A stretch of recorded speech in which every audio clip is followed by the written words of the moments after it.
glad that people are talking about it, to be honest. Like, and it doesn't have to be about me, but so many people have like come forward and stuff like that. And I'm just like glad people are talking about it, because sometimes like when it comes to trauma and stuff like that, just talking about it and getting your voice heard like helps a lot too. Like just like having it out there, whether there's like justice to be served. And by the way, for anyone who says Scott was like, why don't you like take it to court? Why? It's like so expensive to sue people. Like it's not like, what are they thinking? Like it's so much work. And like, no, they weren't saying sue him. They were saying go to the police. I was like, okay, idiot. A young black man who's already humiliated from a assault that basically most people already don't go to the police because it's just such a complicated thing to deal with emotionally, and also it takes time to process. So he goes, "Oh, Seth should have just gone to the police." It's like, shut the fuck up. I feel like too, in the time, like you said this to me over the weekend, something about when David filmed me like naked and I didn't know or whatever, and I didn't want it in the vlog. And I was just thinking about it because I was like, oh no, that's like not a big deal. But then you like start thinking about it, you're like, oh yeah, like that actually is like a violation, but you don't think about it. Well, they think they go, oh, Trish is a sex worker, she doesn't care. But it's like, I wasn't at the time. Oh, you weren't even at the time. No, I wasn't doing OnlyFans or anything. So he filmed you naked, put it in his video. They accusing Seth of the same thing, by the way, as a way of assassinating his character. And like, he's done it to you. David has done it to you. And Seth they didn't don't film care. it, not to excuse it, but Seth didn't film it or whatever. David filmed this and uploaded it, and I asked him not to. The reason I asked him not to was not because of my body or I was ashamed, because Jason's wife or ex-wife would not let us move in because she knew I put out nude photos before. So I said, don't put that on because that's just going to make a worse case for us to like move in together. And he put it up anyway. So that's why I was so upset. I was like, because I stopped doing anything naked when I stayed Jason because of his kids, and his wife was like, you know, all this stuff like that. So that's why I was pissed, and he still did it. And it was just like, it was fucked up. And anyways, but they didn't have that energy when that happened. And it sucks. Like, let me address it too, because like I haven't like addressed it yet. Like it totally sucks. Like it does suck. Like that, again, a different conversation, but it does suck. At the same time, where was that energy for her when it happened during the Black Lives Matter movement last year? Because the whole point of that video was to say that she said the N-word in it. That's why Seth, in my understanding, reposted it. He did not know the name. I know the whole story. Okay, I followed it and everything. I can give the context. And it sucks. But hey, and why is this energy coming up now to defend David and not this energy to defend Aaron when it happened a year ago? Like it was to weaponize. It was to just make Seth look bad when it sucks and it's awful. And one of the main claims against Seth that the Vlog Squad has perpetuated is that Seth has shared what they call revenge P word. Okay. Mm-hmm. Now what actually happened here? There's this girl Aaron who used to be a member of the Vlog Squad. Her ex-boyfriend. First of all, this horrible thing happened to her. Yeah. I'm not here to defend Seth. I just want to explain to you what happened, because I feel like the truth is just really not coming up to the charge that they're trying to make to assassinate Seth's character. So her ex-boyfriend blackmails her and says, if you don't pay me, I'm going to release this clip of you naked saying the N-word. Mm-hmm. And she said, no, I'm not going to pay you. So he put out this clip of her naked saying the N-word.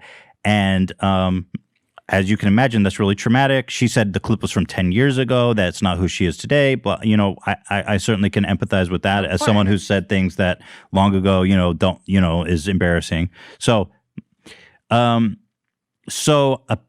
Seth was making a video at the time about accountability for the Vlog Squad, because he called what they're doing performative activism. Because he's like, dude, you guys are out there being all Black Lives Matter to look good for your image. But meanwhile, when I was part of the Vlog Squad, I witnessed this firsthand, a lot of racist stuff happening.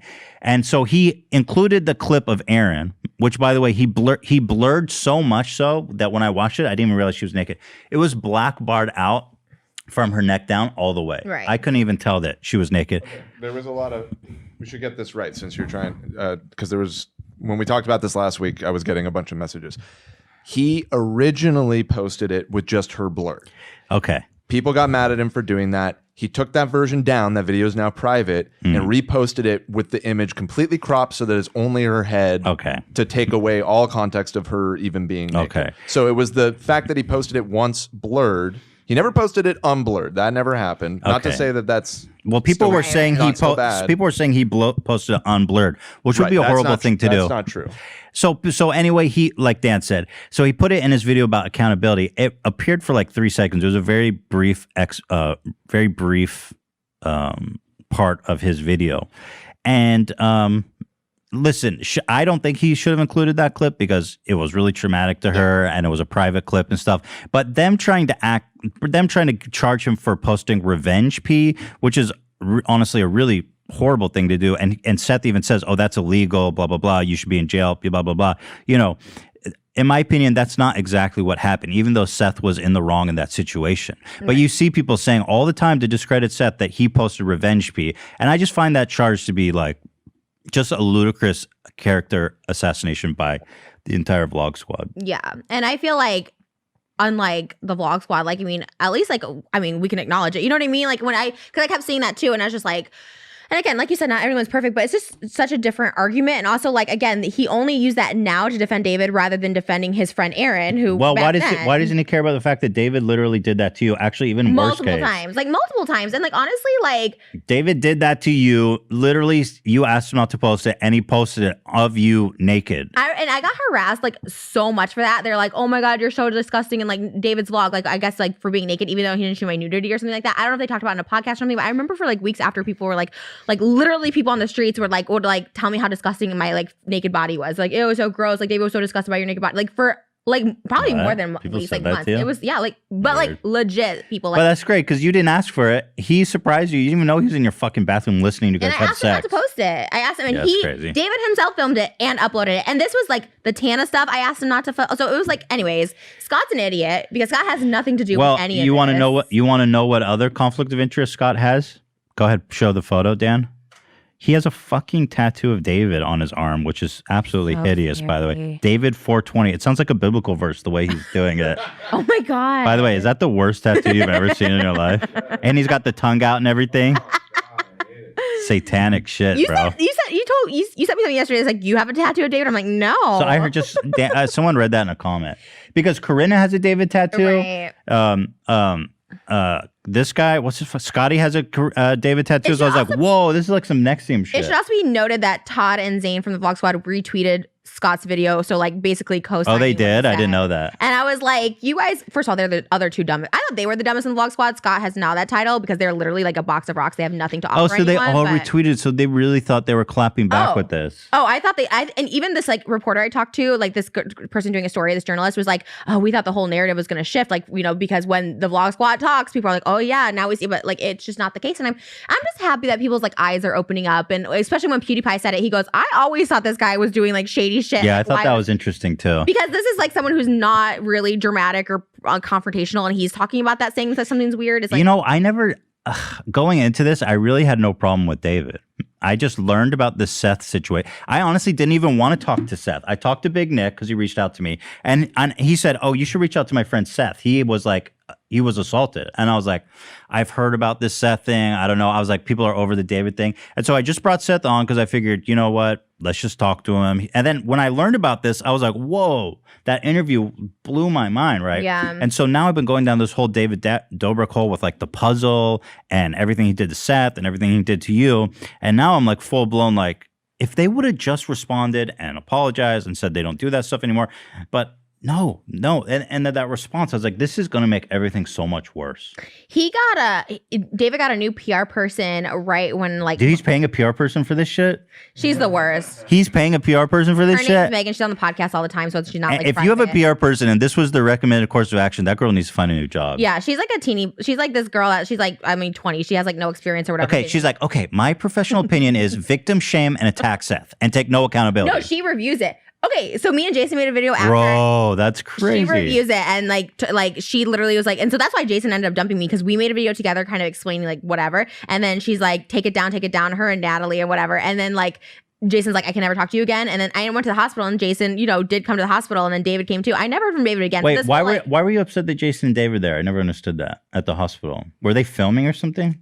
No, David told Jason like he couldn't talk. Like when Jason broke up with me that day, he's like, I can't talk to you anymore. Like it's over, it's done. And basically David was like the person behind it, right? And so I didn't want to see him because I was like, what the fuck is happening? Like I didn't do anything wrong. Because again, I made the video once again to reiterate before I got dumped. Like we were together. I made this video while we were together because I was so pissed. That was the week of the Tana Mojo clips, and I was so pissed. I'm like, I'm not gonna take it anymore. Like they can't keep doing this to me on camera. I'm gonna fucking fight back on camera because they keep like making me look like a complete idiot, whatever. And so it all was from David. So when he showed up, I'm like, why the fuck is David here? Like I literally was like spiraling because of him. I was so pissed. So that's when I screamed and ran off naked. I'm like, get David the fuck. I was nuts. I was like, get David the fuck out and all that stuff like that. And David did leave and Jason stayed. Jason's like bawling, like crying at this point, like in Cedar-Sinai, like in this back, because David came to the back like hallway. Like I'm in the hallway on a stretcher and David's back there with Jason. I'm like, what the fuck? Oh, you're like, I don't want to see your fucking I didn't even want to see Jason. I think he DM'd my makeup artist or something because I must have been texting Jason. I don't even know what happened, but like, so David was there and I was so fucking pissed David was there because I was like, he was like the root of all this. Like Jason's like, nothing, you have to apologize to David, like the law. And I was like, I'm not apologizing for shit because of the Brandon Calvillo thing because the underage girl. And so that's why I was pissed about the David thing. And so then when I saw him, but for the record, I was with David for like a year and a half every single day, like Thanksgiving, all this stuff like that. Like never once heard from him a follow up. Like he knew I went to a mental hospital. Jason told him all this stuff. Never once was like, are you okay? Saw me in a hospital on a stretcher in Cedar-Sinai. Like never followed up. Like he's the worst guy ever. So when he's like, David's like the nicest guy ever, never followed up. Doesn't have a mean bone in his body.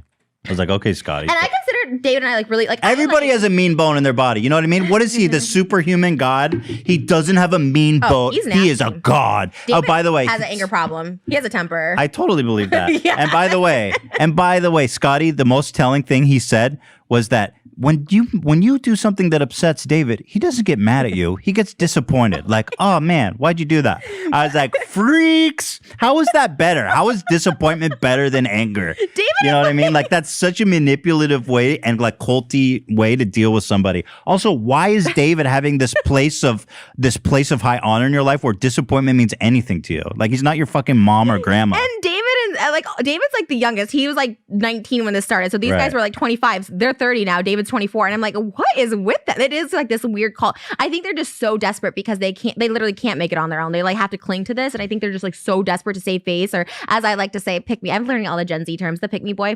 And I think he just wanted to like, it's like a cult. Like if you can prove you like sacrificed yourself or put yourself out on a limb. Someone made such a good, insightful comment about the Seth situation. They said, of course, Seth never got the clout, just like this guy Jonah and Big Nick, is because people only get as much clout as David wants them to, because he portrays Seth and Jonah and Big Nick as the punching bags, as the jokes, and of course they're not going to be respected by the fan base. So of course they're never going to get their own fans, because people who do follow them probably don't respect them to begin with, because they coming from David. So it's like, I thought that was such a good, insightful comment. That's the narrative for so long. Like, and again, I was like okay with it because I think I like refer to myself as a whore all the time. But like, so many people that year was like, "Oh my god, you're the slut from David's Vlog," which is so weird because I was dating Jason, so I was not slutty at all. I was like, what the hell? You were totally monogamous. Yeah, I was like, and that was like the thing they portrayed. And they're like, "Show us your tits." Like people would do that for literally the whole year of 2019. So I totally get when Seth was like, "I don't want people," or Big Nick said, "I don't want people harassing me on the street for being short." Like, that's just not the life I want to live. Yeah, and again, like, it was just a funny narrative because, like, I was on YouTube before them. I was friends with Shane. I was, like, all this stuff. So, like, I was a different, like, and so, like, that's the narrative he spun because he had so much power. And I'm so thankful that people are, like, opening their eyes, like, to this, you know? Here, you want to see what PewDiePie said? I thought it was really good. Are people talking about this? Seems hella shady, dude. He's talking about his puzzle, I think, in this moment. Oh. I don't know, David. But he always get like, I could be wrong, but my radar flicks up a bit. I kind of got the same feeling about him as I got a Logan Paul when he was not everyone hated Logan Paul. Like, don't get me wrong, his videos are really entertaining. But he always gave me that weird, like, wait, how is he able to get away with all this shit? Like, he's doing so much weird shit. Like, if I did that, I'd be canceled. If I did that, I'd get canceled. What the fuck? How is he doing it? Was this a magic song? Weird. Are people talking about this? I love PewDiePie's a great guy. Is he a gamer? Yeah, he's a gamer. That was his whole legacy, is that he was a gamer. The video he did about me was just like commentary. It was like how you do it. He was just like, yeah, he originally was a gamer, and then he started diversifying his content. Do you think he plays Fortnite? Why do you ask? It's a TikTok.